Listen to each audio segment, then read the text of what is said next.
할렐루야. 오늘 3월 17일 화요일날 아침입니다. 하나님의 큰 은혜로서 오늘도 승리하는 하루, 복된 하루가 되기를 바랍니다. 오늘 말씀 열왕기상 19장 13절. 엘리야는 그 소리를 듣고서 외투자락으로 얼굴을 감싸고 나가서 동굴 어귀에 섰다. 바로 그때 그에게 소리가 들려왔다. 엘리야야, 너는 여기에서 무엇을 하고 있느냐. 이 말씀은 그 이전에 바로 엘리야가 로뎀나무에서 죽기를 구한 후에 천사의 도움으로 40일을 걸어 시내 산에 도착하죠. 호렙산이라고 하고, 이 산은 이스라엘 역사에서 아주 독특한 특별한 장소죠. 모세가 십계명을 받은 곳이고 언약이 맺어진 곳이고 하나님과 불과 연기와 지진 속에서 강림하셨던 곳이 바로 이 호렙산입니다. 근데 엘리야가 호렙산으로 간 것은 신앙의 기원으로 돌아가는 긴 여정이었죠. 40일 동안이나 걸어갔습니다. 지쳐 있었습니다. 혼란스러웠죠. 외로웠습니다. 그래서 다시 하나님을 만나야 됩니다. 근데 그가 이제 호렙산에 도착해서 동굴 속에 숨어 있는데 하나님이 물어보죠.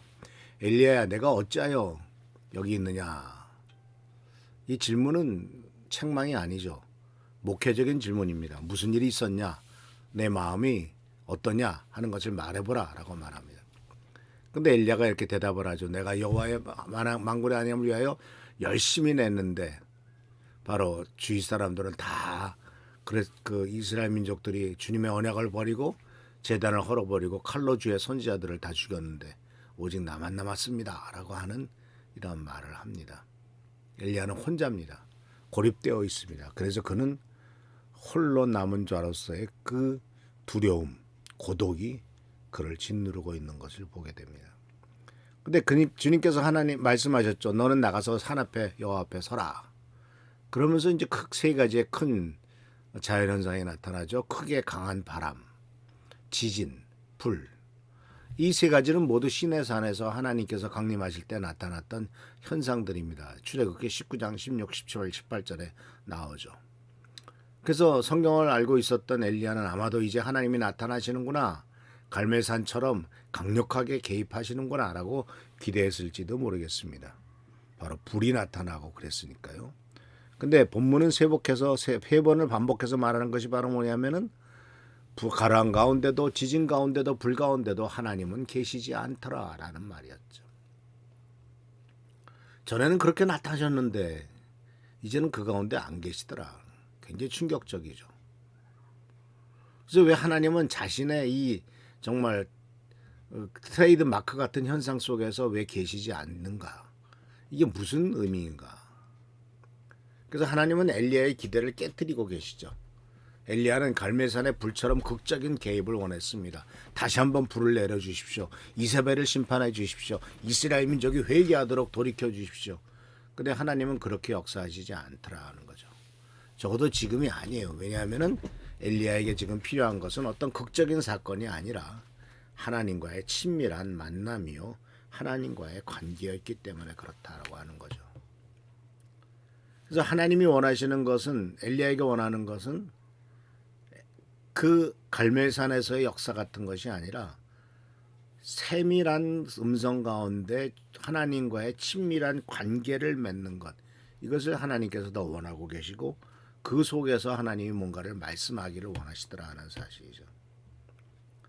그래서 불 후에 세미한 소리가 있다라는 말을 씁니다.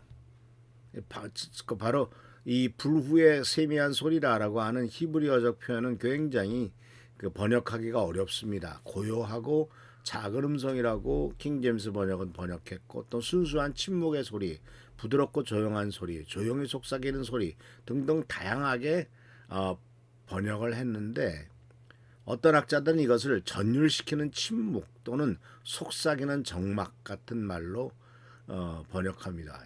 참 어렵죠. 소리인가 침묵인가 둘 다입니다.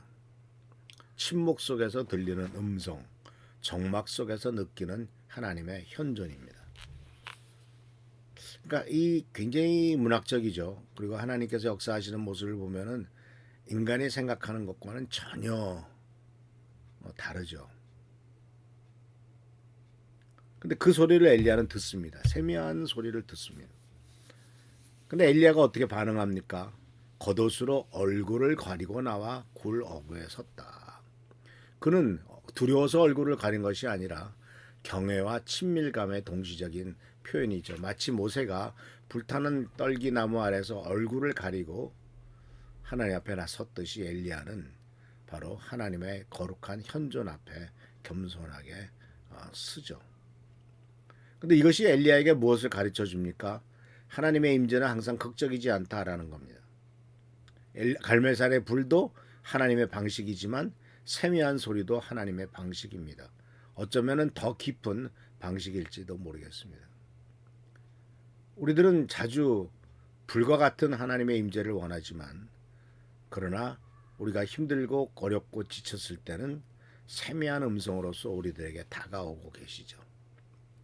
또한 이것이 우리들에게 주는 굉장히 중요한 것은 의미는 하나님의 임재는 시끄러운 가운데 있는 것이 아니라 침묵 속에서 더 잘 들린다는 거죠. 우리가 살고 있는 사회는 아주 소음으로 가득하죠. 그리고 그 소음에서 벗어나는 것을 견디지 못합니다. 그냥 계속 그냥 전철만 지하철만 타도 누구든지 모든 사람이 그냥 핸드폰 들여다보고 있고 귀에다가 이어폰 꽂고 계속 뭔가는 듣고 있습니다. 보지 않으면 듣고 있습니다. 눈 감고 있는 사람 한 명도 없습니다. 그러니까 뉴스나 알림이나 메시지나 음악이나 드라마나 영화나 끊임없이 계속 들으려고 해요. 그러니까 그런 가운데서는 하나님의 음성이 들릴 리가 없죠. 그래서 그런 말을 했지 않습니까?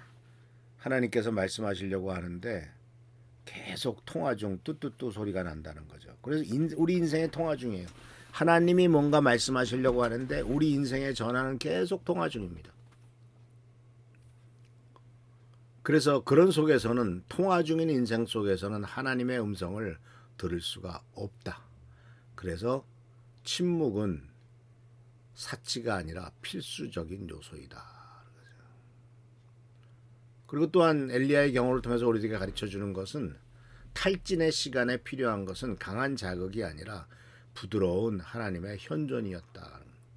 지치고 고통스럽고 아픈 사람에게는 힘내라 더 뛰어라 라는 채찍이 아니라 내가 여기 있다라고 하는 현존이 필요하고 그리고 바로 하나님께서 나와 함께 계시다라고 하는 그 임재의 인식은 내 면에 내 속에 있는 내 마음속에 내면에 어떤 그 새로운 정열을 갖고 온다라는 사실이죠. 새롭게 마음의 생각을 바꾸기도 하죠. 세면 음식을 들은 다음에 엘리야는 달라집니다. 여전히 같은 고백을 하지만 새로운 사명을 받게 되고 이제 더 이상 언제가 아니라 하나님이 7천 명을 남겨두었다라는 말 속에서 그는 이제 힘을 다해 나가는 것을 보게 됩니다. 그래서 사랑하는 성도 여러분, 우리들에게도 침묵 훈련의 중요성을 다시 한번 깨우쳐 주죠. 많은 사람들이 침묵 속에서 하나님 앞에서 예배를 드립니다.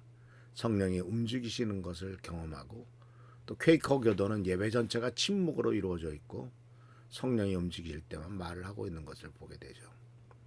그래서 침묵의 영성, 바로 침묵 속에서 우리는 진정한 자아를 발견하고 하나님을 만난다고 말했던 토마스 머튼도 우리가 생각해 보려고 합니다. 그래서 우리는 침묵을 두려워해죠. 침묵하면 불안해집니다. 끊임없이 뭔가를 듣고 보고 소비해야 됩니다. 그러나 침묵 속에서만 들리는 하나님의 음성이 있다는 사실을 기억하시면서 기꺼이 의도적으로라도 침묵 속에서 하나님의 말씀을 듣고자 하는 겸손하게 주님 앞에 엎드리는 우리 모두가 되기를 축원합니다. 할렐루야, 축복합니다. 기도하겠습니다. 아버지 하나님, 세상의 소음 속에 노출되어 있고 그 소음이 끊어지면 견디지 못하는 소음 중독 같은 우리의 삶 속에 침묵 가운데서 말씀하시는 세미한 음성을 말씀하시는 주님의 음성을 들을 수 있도록 우리를 깨우쳐 주옵소서. 가끔은 침묵할 수 있도록 하시고 멈출 수 있도록 하시고 하나님의 말씀을 듣는 것을 세상의 어떤 얘기보다도 더 귀중하게 여기도록 인도하옵소서. 오늘도 함께 하시고 축복과 능력으로 채워주시길 바라옵고 예수 그리스도의 이름으로 감사하며 간절히 기도하옵나이다. 아멘. 오늘도 주님의 은총과 은혜 가운데 승리하는 하루가 되길 바랍니다. 교회 나라 민족을 위해서 기도하시고 축복되는 은혜의 자리에 나가시길 바랍니다. 할렐루야, 축복합니다.